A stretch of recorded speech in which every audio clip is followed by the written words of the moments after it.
أعوذ بالله من الشيطان الرجيم. الله الذي أنزل الكتاب بالحق والميزان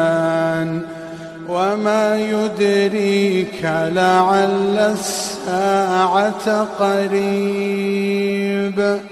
يستعجل بها الذين لا يؤمنون بها والذين آمنوا مشفقون منها ويعلمون أنها الحق ألا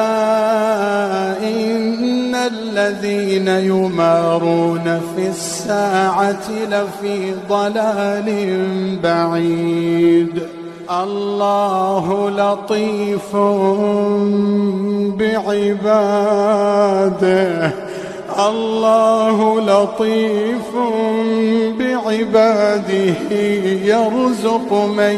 يشاء وهو القوي العزيز من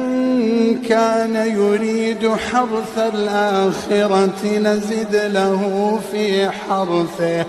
ومن كان يريد حرث الدنيا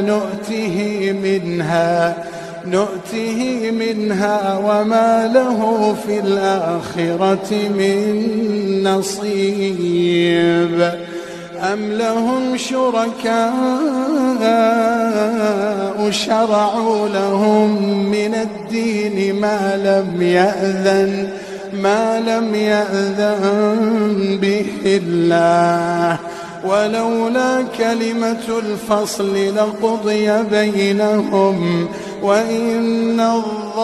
الظالمين لهم عذاب أليم.